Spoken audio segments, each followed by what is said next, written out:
decidedly old school and occasionally inappropriate. Yes, he is brusque and he can be abrupt, and yes, he sometimes says some things which are totally out of order. A stark contrast to the modern, younger royal family.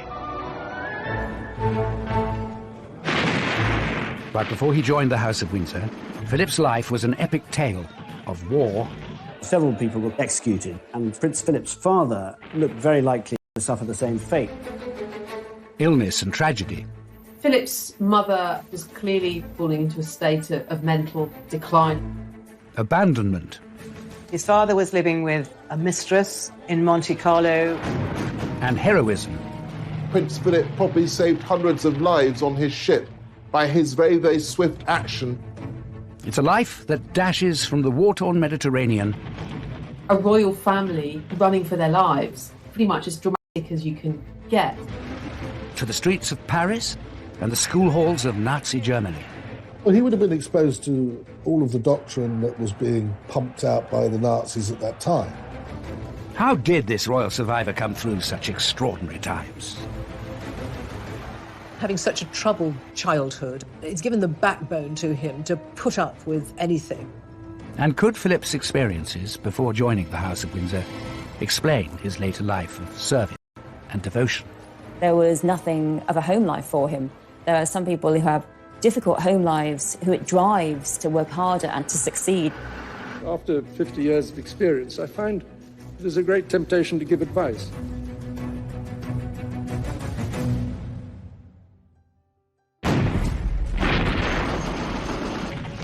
Turkey in 1922. The Greek army is invading its old enemy in a brutal war. One of the army's leading figures is the Greek prince, Andrea, who has recently become father to baby Philip. Prince Philip's father was a major general in the Greek army who were invading part of Turkey, Anatolia, but there was a huge military setback and the Greek forces had to flee to the coast. Following the army's humiliating retreat from Turkey, the pro-monarchy Greek government is overthrown and its leaders are held responsible for the disaster. In the aftermath of this coup, several of the people were court-martialed and executed, including a former prime minister, a former foreign minister, several of sort of top generals. And when the execution was carried out, they all stood incredibly bravely and stared at the firing squad. Prince Philip's father looked very likely to suffer the same fate. This is a really precarious time for his family's feet.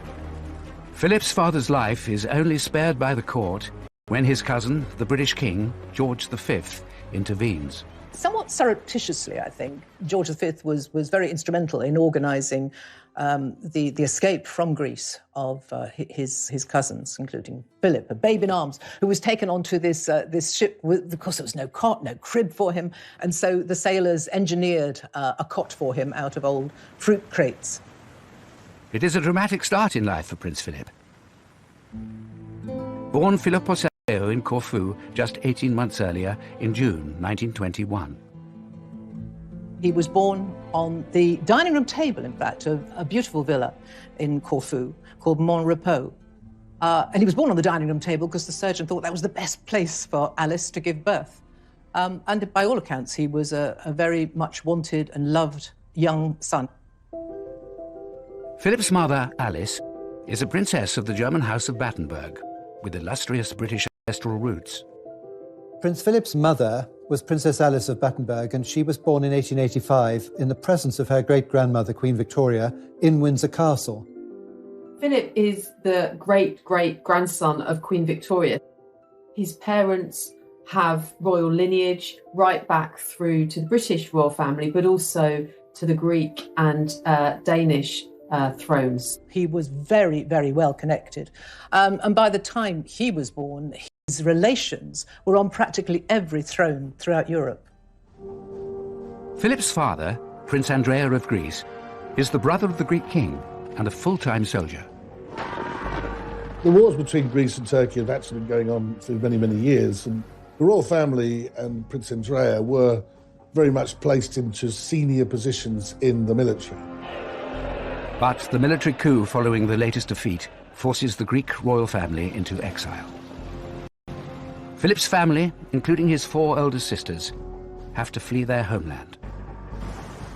This really was pretty much as dramatic as you can get. And of course, this is now, a royal family really running for their lives. They were able to smuggle some jewellery in their clothes and some money, but very little. It's quite a dramatic start to his life. He has no recollection of the family fleeing in 1922, but it had enormous consequences and led to him being a bit of a wandering boy. Despite their royal connections, when the family flees Corfu with baby Philip, they have no home to go to.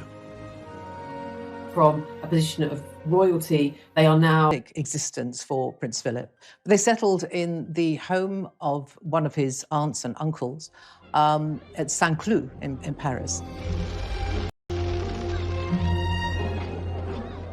They basically gave the exiled family a house in which to live, and if they needed it, they would help them financially. Their life in Paris was fairly stable, but of course they were dependent on charity, basically, and I don't think anybody really likes that very much. And the other point is, of course, that as members of the royal family, they felt themselves dispossessed and, in a sense, pointless. They didn't have anything that they could really do. But Philip's life in Paris is happy and stable, surrounded by his loving family.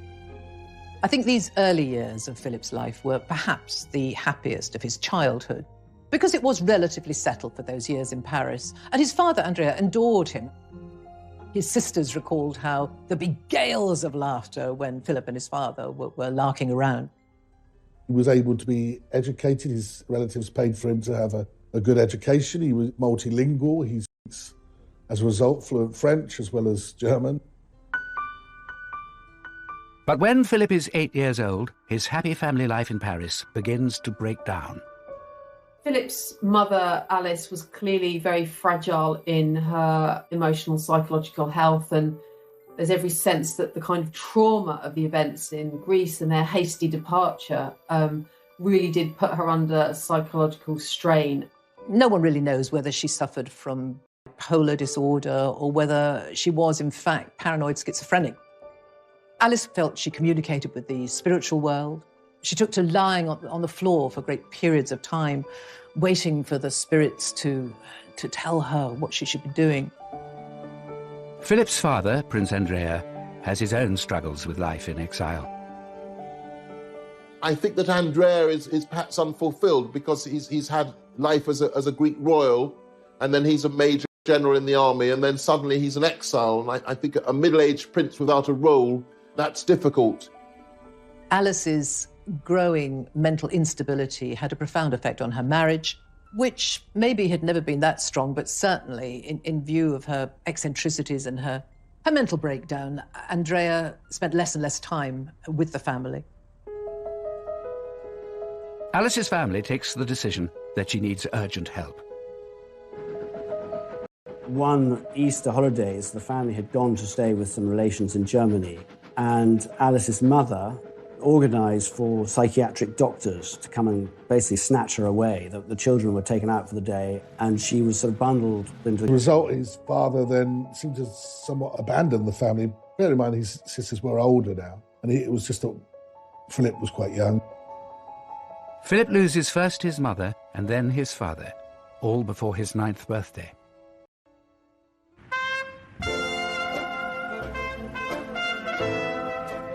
Philip's father ended up living this rather lavish sort of playboy lifestyle in many ways, with a mistress, moving to Monte Carlo, so quite a different kind of life from the one he'd had in Greece. Philip would see little of either his mother or his father for the rest of his childhood. Prince Philip, as a boy, seemed to take all this in his stride. He was a very cheerful, mischievous, practical joker, and it didn't seem as though he was especially affected by it. I talked to Prince Philip and he said, and I think this is very significant really, my mother was ill, my father was away, so I had to get on with it. And that really is what he's done all his life.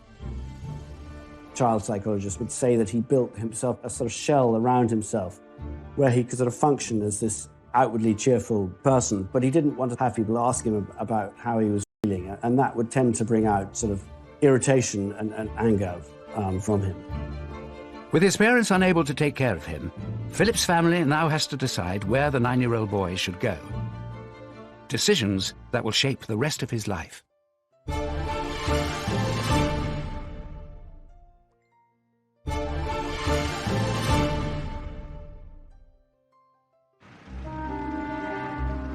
It's Paris in the summer of 1930, and aged just 9, Philip is coping with distress and upheaval. His mother, Princess Alice, is committed to an asylum in Switzerland, and his father, Prince Andrea, is in Monte Carlo with his mistress. You have to think that these formative years for Philip must have had a profound effect on his character, and I think indeed they did.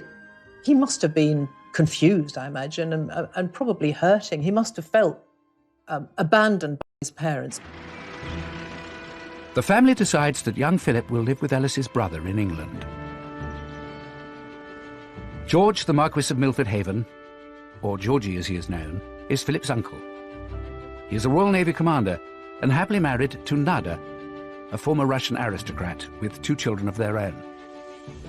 They had this beautiful house in England, in Berkshire, and basically Philip went to live with them and he absolutely adored George, his uncle.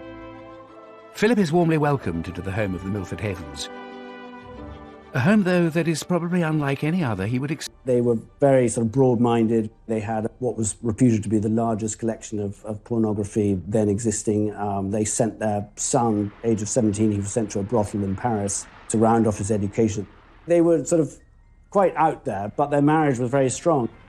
Though there was infidelities that took place in that relationship, what he witnessed as a boy were 2 people that genuinely loved and were warm to him.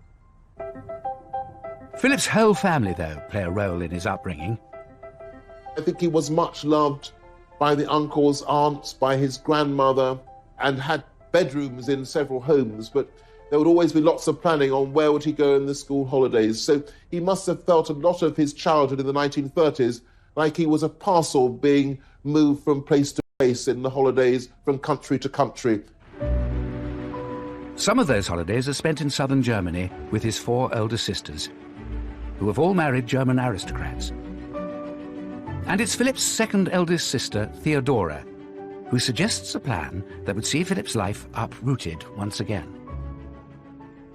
When Prince Philip was living with the Milford Havens, some of his sisters were a little bit worried about their sort of bohemian ways, and Theodora, his second eldest sister, was married, and his family had started a school called Salem. Salem was a very different kind of school, and he was packed off there in his early teenage years, which he didn't really want to do.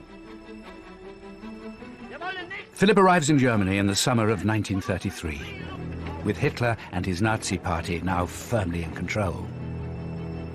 1933, of course, is one of the most cataclysmic years in world history because it's the year that Hitler comes to power in Germany. It seems a strange decision that that should be the year that Philip is sent for 2 or 3 terms to boarding school at Salem in Germany. The rise of Nazism was the backdrop for Philip's time spent at this school, and indeed a branch of Hitler Youth was established there. For him, it was a sort of rather bizarre and retrospectively interesting time. He saw an awful lot of Nazi saluting, which always struck him as mildly hilarious. It reminded him of boys sort of asking permission to go to the lavatory. At 12, Philip is possibly too young to comprehend the events around him. But all 4 of his sisters and their German aristocrat husbands have allied themselves with the Nazi party. It's an astonishing thing that 6 years before Britain is at total war with Germany, there's somebody who's later to marry the Princess Elizabeth should have been at school in Nazi Germany. With rising political tensions in Germany, after 1 school year at Salem. He would say, and has said in his adult life, home, where's home? I don't know where home is. He had many homes. They were very welcoming, they looked after him, but he was essentially homeless. This sense of Philip as really without a home, without a rudder, without a sense of himself, without a clear identity. I think that really marks Philip out in his early years. But Philip finds a spiritual home when it's agreed that he should go to Gordonston, near the Highlands of Scotland. It's a progressive, newly established school run by Kurt Hahn, a German academic and friend of Philip's sister. Gordonston has always been described as a very sort of Spartan place, very sort of outward bound. But actually, it very much appealed to Prince Philip. He developed his leadership skills there. He was already quite independent, but he became, I think, more so when he was there. He did extremely well at the school. The school's ethos pushes the boys to be competitive, practical, and self-reliant. And it pushes them hard.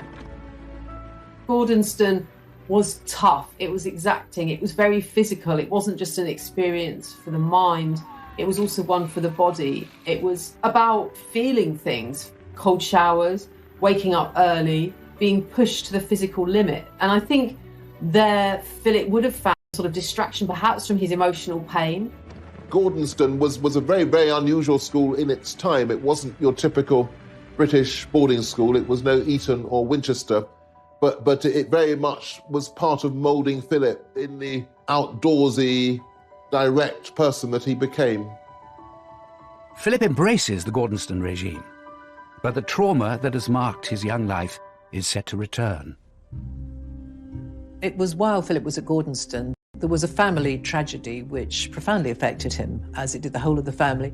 One of his sisters, Cecile, was coming with her husband and children over to the UK for a wedding. He was called into his headmaster's study to be told that his sister and her husband and her mother-in-law and her 2 boys had been killed in this plane crash. Prince Philip, on hearing the news, didn't break down. His sorrow was that of a man. But I think in Prince Philip's case, it was a sort of indication of how everything else in his life had hardened him in a way. Philip is 16 at the time of Cecile's death. He travels to the funerals at the height of Nazi Germany. Prince Philip, it must have been awful for him to know that he'd lost not only his sister, but his brother-in-law and his little nephews.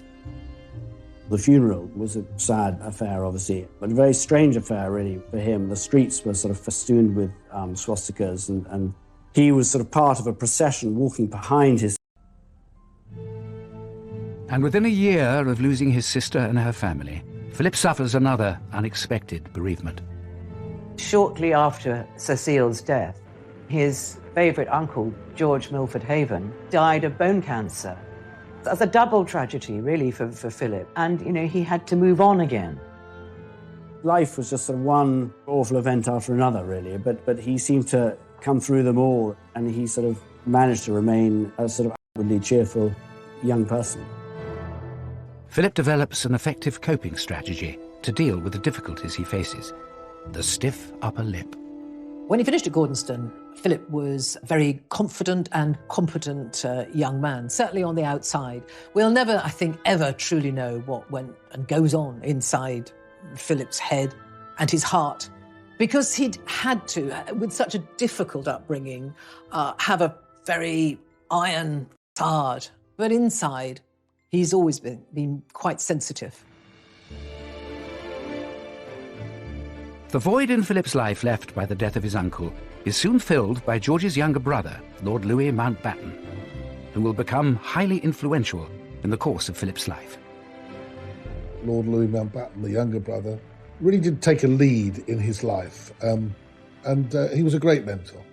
Mountbatten was a real doer. He was somebody who had great ambition, great talent, great networking. One of the first bits of advice Philip takes from his uncle Dickie, as Mountbatten is known, is to follow him into the Royal Navy. After leaving Gordonston in 1939, of course, the outbreak of war, Philip enrolls in the Royal Navy College at Dartmouth. And it is a royal visit to the college that summer that would change the course of Philip's life completely.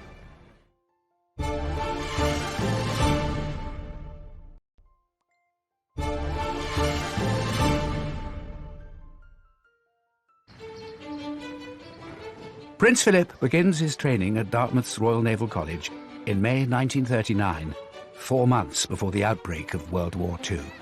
I think aged 18, he's already a very, very self-sufficient man. These difficulties which have befallen him have toughened him up.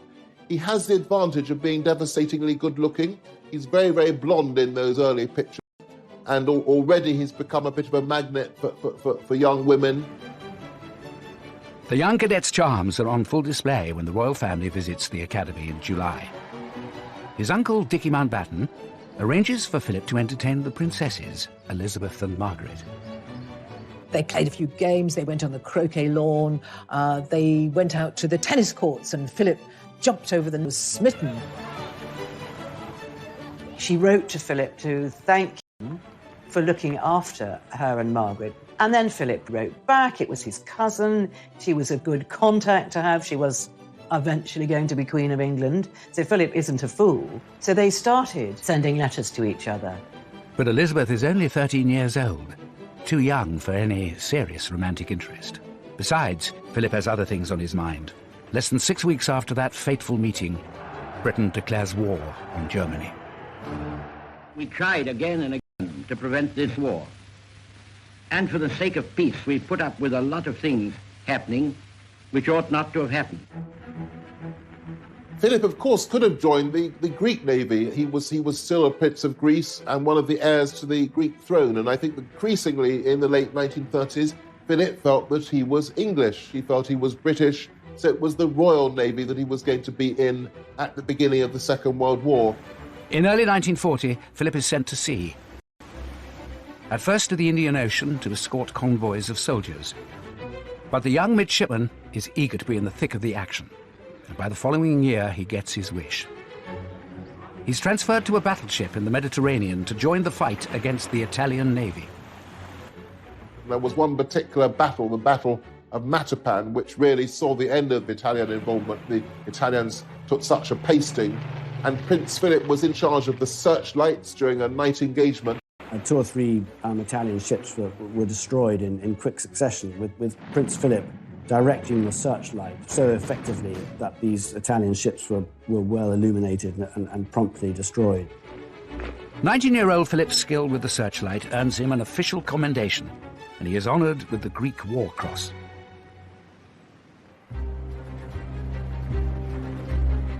Philip is proving to be a first-rate seaman, and by the age of 21, he has been promoted to first lieutenant, second in command of his ship, HMS Wallis. In July 1943, his leadership abilities are put to the test when the Wallis is targeted by German bombers. As soon as the sort of first round had finished and they went away, Prince Philip knew that they would be back to finish them off. And he had to come up with something pretty quickly. And he prepared a raft with other officers, and they lit burning torches, flares at the end of the raft with smoke coming out, and they set the raft off and sailed very, very quickly, completely dark in the other direction. When the German planes returned, thankfully, instead of bombing Wallis, they bombed this decoy. Prince Philip probably saved hundreds of lives on... As he rises through the naval ranks, Philip's also growing closer to Princess Elizabeth. He did find time frequently to write to Elizabeth, and there was an occasion or two during the war when he had leave that he would go and stay at Windsor Castle. Philip spends Christmas of 1943 with the royal family. It's soon clear the 17-year-old princess is falling for the 22-year-old naval officer. She was excited by him. He was very different from the very proper, prim aristocrats that her mother would want her to be associated with. He was a bit of a rebel, and she felt that it was a bit of a catch. She fell desperately in love with him. She thought he was marvellous. He was a war hero, he was good-looking, he was kind, just everything she'd ever wanted. But Philip isn't so sure Elizabeth is right for him. After all, marrying the future queen would mean committing to a lifetime of public duty. But whispers about Philip and Elizabeth are beginning to spread, helped by his uncle Mountbatten. By the time Philip returns from his war service in early 1946, he seems to have made up his mind. I think if you're sixth in line to the Greek throne, if you've only got about £600 in the bank, if you haven't got a settled home of your own, the chance of marrying the very attractive, intelligent, bright, sparky heir to the most prestigious monarchy in the world, I don't think that's a terrible opportunity. I think he only started to fall in love love with Elizabeth. About 1946, when the king started to warm to him and he was invited to more and more family events, he began to see the advantages of what was in front of him, but also the genuine affection would then develop with Elizabeth. Winning Elizabeth's heart proves relatively easy, but winning over her parents and their courtiers is a different matter. When everyone realised that Prince Philip was a serious prospect for Princess Elizabeth, there really was panic in the British establishment. He was not at all the type they expected, and there's a lot of distrust of him in the royal household, in the royal family, in the government. Philip is seen as an outsider, someone who didn't go to the right schools, doesn't have any money, and is far too outspoken to be a true British gentleman. Philip was from a foreign royal family. He had been brought up in sort of military ways. He was really penniless in terms of his upbringing. He'd lived this kind of nomadic childhood. He had a very unstable, dysfunctional family, and certainly some courtiers thought that he really wasn't appropriate for a royal princess. But of course, Philip is as royal as they are. But I suppose the views were expressed that he might not be the right person. Nobody approved of him at all, but Elizabeth, for the first time in her life, she really, really stuck her heels in. This was the man she wanted, and no other would do. To become a more suitable candidate for the princess's hand, Philip makes some dramatic changes. With the help and guidance of Dickie Mountbatten, his uncle, he decided, or it was decided for him perhaps, that he should take on British nationality. And so he gave up his right to the Greek throne, he gave up his Greek nationality, he was no longer Philip of Greece, and he became British and he became Philip Mountbatten. And he also had to give up the religion he'd been baptised into. He was no longer Greek Orthodox, he now had to be Anglican. So they really do everything to change Philip into the English man they wish he was. I think those quite significant sacrifices was the beginning of a whole series of sacrifices that would then mark out Philip in relation to Elizabeth. He was always going to have to try to conform, to be acceptable. By the summer of 1947, Philip and Elizabeth have finally won the King and Queen's blessing. In these, the first special studies of the pair since the news of their engagement, it's easy to see the radiant happiness of the princess as she and her very good-looking husband-to-be pose for the cameras in the palace. Philip marries Elizabeth on November the 20th, 1947, at Westminster Abbey. The wedding day of Philip and Elizabeth couldn't have been grander, couldn't have been more spectacular. People got very, very involved with it and very excited by it. And the crowds were absolutely huge. Everything about the wedding is reinventing Philip. He's a great war hero, he's practically British, and now he's the marvellous future consort of the marvellous future queen. But for all the joy of the wedding day, there's a bitter pill for Philip to swallow. His mother is the only member of his immediate family by his side. His father, Prince Andrea, had died during the war, after not seeing his son for many years, and his sisters are not invited. It was deemed that his sisters who'd married Germans should not come over. It was too soon after the war, and so that was a source of great disappointment for him. But life as the new Duke and Duchess of Edinburgh is good for Philip and Elizabeth. You have to remember that he had been essentially homeless. He had not had a family life since he was 8 years old. And so, to cherish someone and love someone as much as he did... Goes quickly with the birth of Prince Charles in 1948 and Princess Anne 2 years later. Philip put behind him a lot of the difficulties of his childhood, and I think he himself was liberated by forming a happy family.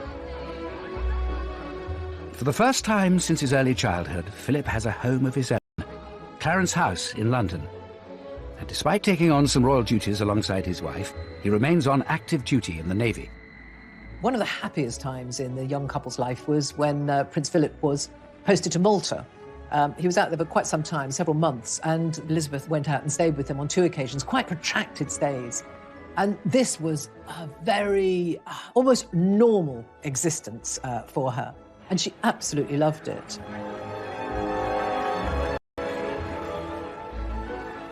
They had wonderful times that they would go to dances, they would drive, often without bodyguards. I think there were very, very happy times for Philip and Elizabeth between 1947 and 1952.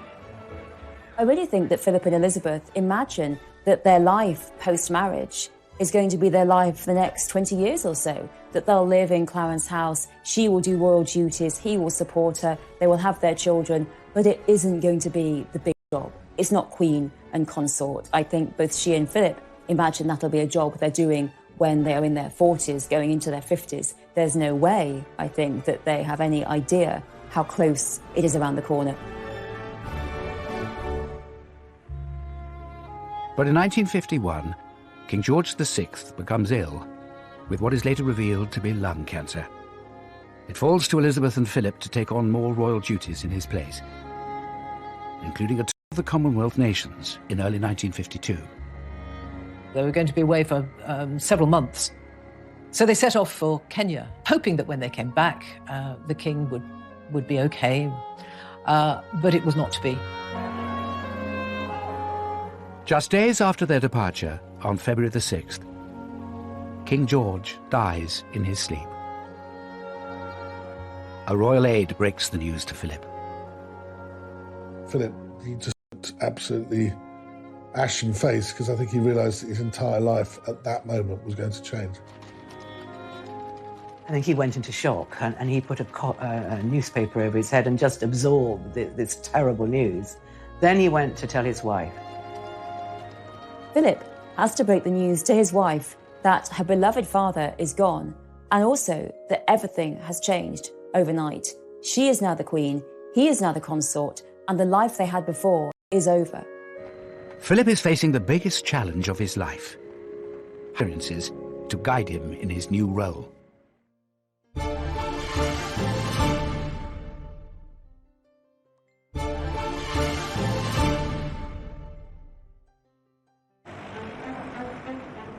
As the new Queen and the Duke of Edinburgh land in England from Kenya, following the death of George VI, they have to confront the reality of their new lives.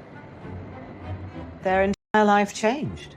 When they arrived on the tarmac at London Airport, Elizabeth came down the steps first, and Philip hung back.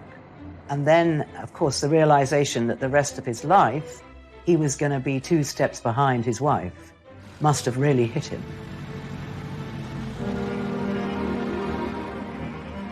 The first step Philip must take is to sacrifice his day job. As consort, Philip has to give up his naval career, which is quite difficult. It's something he fought for so long, and he's not allowed to keep his job. He was about to be promoted to commander, he was going to be in charge of a big ship, so all of that had to be shelved. It was very difficult for Philip to accept this role of second in command when he used to being in command. Philip, though, is bucking the trend. In post-war Britain, most men have the expectation of being master of their own households. For Prince Philip, that expectation is turned on its head. Philip becomes consort in the midst of the 1950s, at a time when patriarchy and hierarchy absolutely rules. Women are at home as housewives, and here is Philip effectively being thrown into position of the country's ultimate house husband. Philip now has to work out what he is going to do. There is no job description with the role of consort to a queen. Albert was the last, nearly 100 years earlier, to Victoria. He has to find a role for himself. He has to find an identity as consort. It's not prescribed. The Queen, of course, received government business in those royal boxes, which he was never privy to. The Queen was having audiences with her first Prime Minister, Winston Churchill. He was excluded from them. What was to be his purpose? It was the beginning of a very, very difficult period in his life. Philip sees himself as a modernising force, but is frustrated by resistance from powerful figures within the palace. Philip finds his role of consort as being squashed by his mother-in-law because Queen Elizabeth, the Queen Mother, wants to stay in Buckingham Palace, have a role of influence over her daughter. And what you start to see happening during the early reign of Queen Elizabeth is that there really becomes this battle between Prince Philip, who has ideas about changing the royal family, and Queen Elizabeth, the Queen Mother. Philip, by some of the old guard serving the monarchy. The courtiers were brutal to him. They looked down their noses at him. They didn't give him any attention. The courtiers weren't really interested in him. They didn't really have a lot of time for this upstart, this usurper, as they used to regard him. Philip, of course, is a man who's come fresh from conflict. The Navy is in his blood. He needs adrenaline. He needs a purpose. He needs to be doing things. But Philip turns an early setback into a personal mission. As newlyweds, Princess Elizabeth and Philip were living happily in Clarence House, where Philip had overseen the wholesale modernisation. Philip really throws himself into creating Clarence House as a home for this young family. And that, I think, really reflects the fact he'd never had a home before. So they had all the mod cons, and Philip loved mod cons, and they had washing machines, dishwashers, they had all the latest gadgetry, which Philip loved. But as monarch, Elizabeth is expected to move into Buckingham Palace, which is a personal blow for Philip.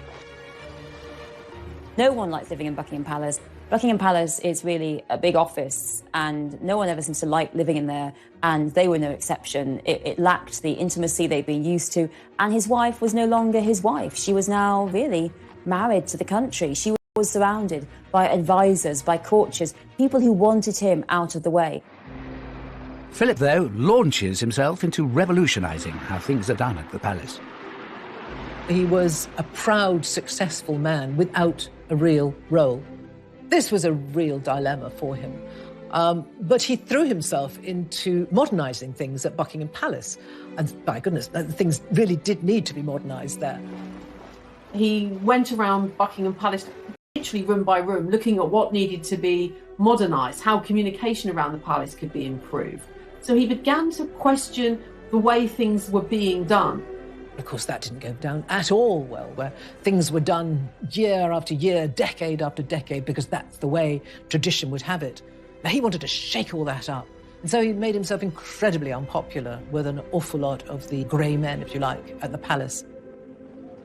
Undaunted by the forces opposing him, Philip persists with his determination for a greater role. He wanted to do more and he wanted to have an influence, and the Queen knew that, and she put him, for example, in charge of the Coronation Commission to oversee the arrangements for the coronation. And here we see for the first time Philip being something of a maverick, perhaps because of his status as being an outsider, having a different kind of perspective. Philip feels that his request to televise it should be admitted, and there are traditionalists who disagree with it. They think it could undermine the majesty of royalty. But Philip sees the advantages of harnessing the new medium of television. He, for example, knew that the coronation was going to be a critical event, saw the opportunity of making the coronation this global event like none other, letting the television cameras into the Abbey for the first time, and against the reservations of the government and Winston Churchill, Philip really pushed that through. Philip is always battling to have his ideas taken seriously, always having to fight, because lots of people will say to Elizabeth, was that Philip's idea? Well, no, because they really exclude him and ignore him. For almost 2 days and nights, the crowds have been assembling in sunshine and rain for the moment when the young Queen, radiant in her exquisite gown, left the palace for Westminster Abbey. The coronation takes place on June the 2nd, 1953, with television cameras capturing every moment. More than 20 million people in Britain tuned in to watch the ceremony. And 8 years after the war, another victory. Philip's sisters are allowed to attend, and so does his mother, Princess Alice, who is now living as a nun in Athens. Philip always been very, very fond of his mother, and I think he was really happy that his mother should be there. But she came in her grey nun's habit, so she was very obvious. It was a great moment for Philip and his relations. The success of the coronation, both on the world stage and for Philip personally, comes off the back of a body blow for the man in the support role. I suppose Philip had to swallow an awful lot as a proud male and a royal male, but one thing that really grated with him was the fact that he was not allowed to give his name to his children, Mountbatten. After their marriage, the couple were known as the Edinburghs. But once Elizabeth ascended the throne, the plan is that she will be part of the House of Windsor. He expected, absolutely expected, that Elizabeth would take his name on marriage and that the children would take his name. So therefore, it would be the House of Mountbatten. Philip's assumption that the family will adopt his surname is political dynamite. Various people, most importantly Churchill, were dead set against this idea and were determined that the name should remain Windsor. There was a big row about it, but Philip lost the argument, and the Queen decreed that her children, Charles and Anne, would be part of the House of Windsor. But during the row, he said, what kind of man am I? I'm just a bloody amoeba, he said. So it was very, very hurtful to him. I think he really felt that if he gave up his title, his religion, his name, Philip, the House of Mountbatten, and not as that, really made him feel very excluded, very humiliated, and it was a very difficult moment for him. Philip has a tried and tested way of dealing with the strains of royalty. I think having had the upbringing he experienced, he just adopted that same attitude to royal life. This is what I've married into. This is the hand I've been dealt. We'll just get on with it. And that's what he did. It wasn't always easy. There were rifts in the marriage. There were rocky periods. There were times when he felt he just had to get away and did get away. Philip focuses his energies on where he believes he can make a difference.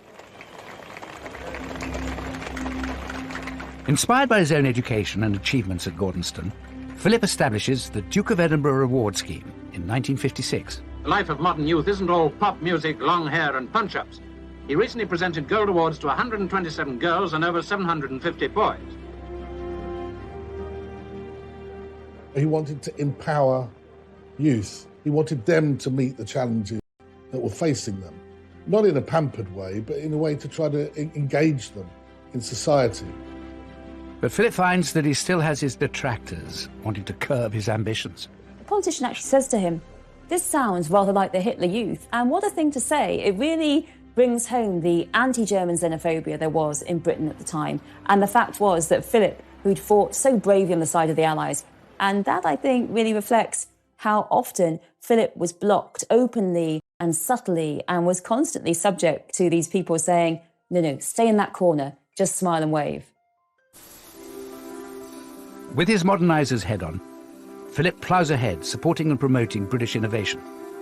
When Prince Philip first started making tours of inspection, his thoroughness was often inclined to startle. But now we're used to his rather specialised approach, and we see him here showing his particular interest in industry. Prince Philip was always, from a very young age, fascinated by science and technology. His uncle Georgie also loved to make things, and Philip, as a young boy, would be so happy to go into the workshop and see him making model steam engines, designing all sorts of things. I think this is where Philip's love of design came, actually. He's literally toured the country at different points, visiting factories, speaking up about British engineering, British science. Ladies and gentlemen, it is clearly our duty as citizens to see that science is used for the benefit of mankind. Prince Philip had this great enthusiasm. It came from the heart, sort of spokesman on behalf of British scientists and British industry, and became a very effective advocate. By the late 1950s, Philip has cemented his position in the monarchy, bolstered by being made a Prince of the United Kingdom by the Queen in 1957. But after a turbulent childhood and a difficult move into the royal household as a young man, how will these challenging times shape Philip in the long years ahead?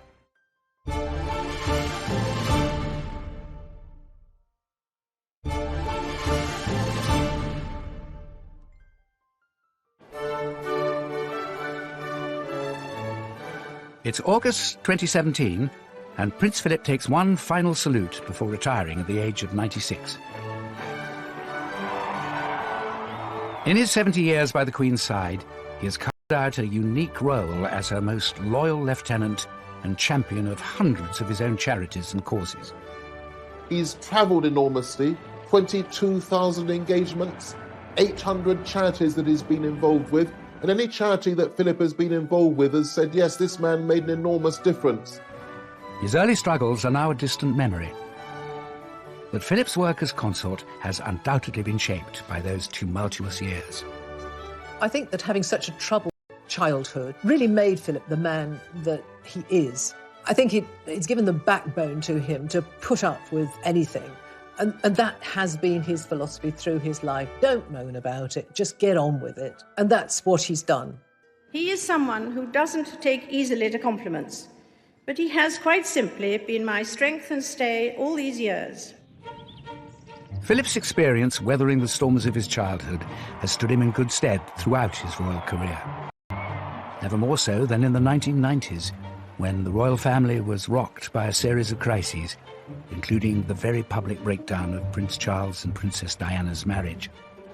Philip tries to help. He writes to Diana saying that he understands what it's like to be outside of the royal family, to be seen as an outsider. The sort of things that he wrote to her about were the difficulties that he had had when he had joined the family, the pressures that he'd been under, how he understood the pressures that she would feel.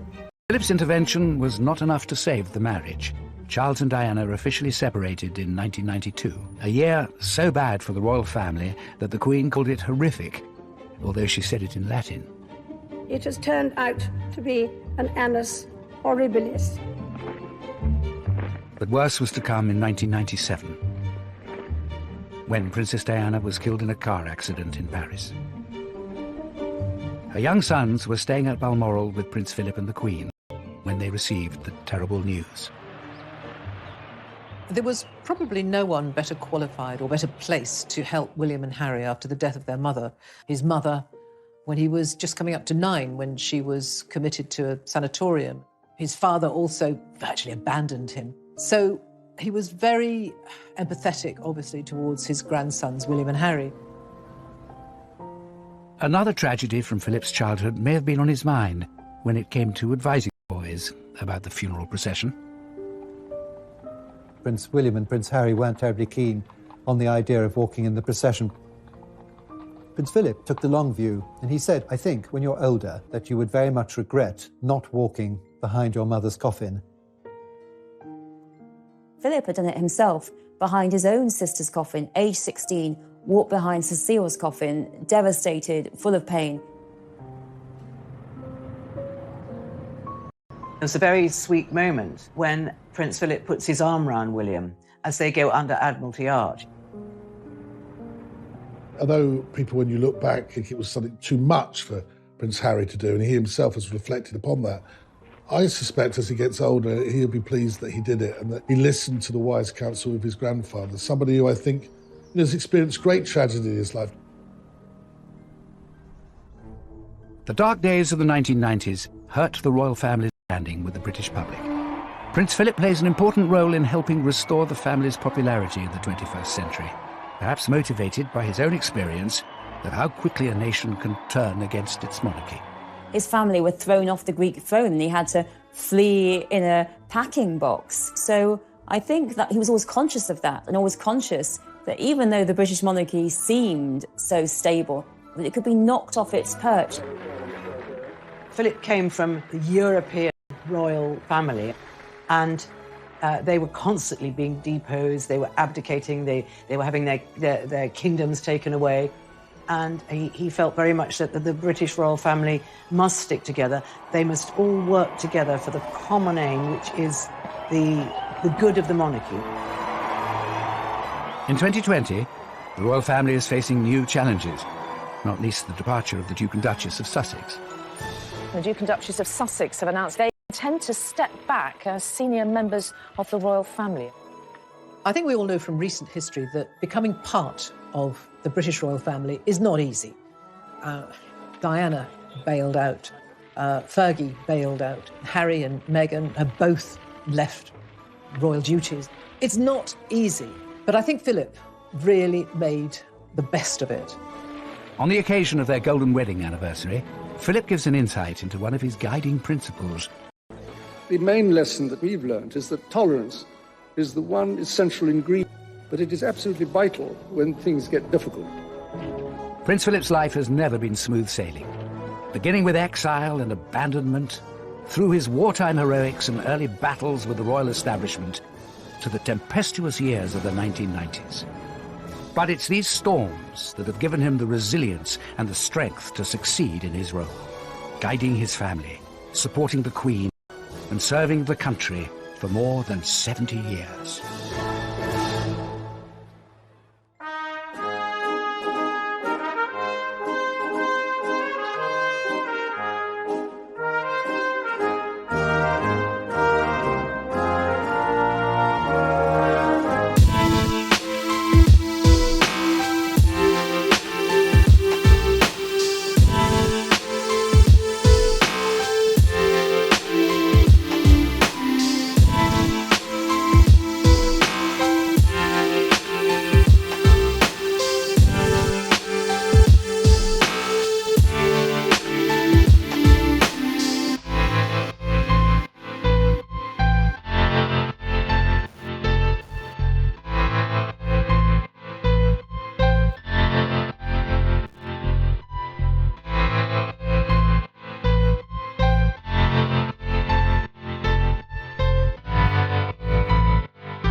Philip, a babe in arms, who was taken onto this ship with, of course, there was no cot, no crib for him, and so the sailors engineered a cot for him out of old fruit crates.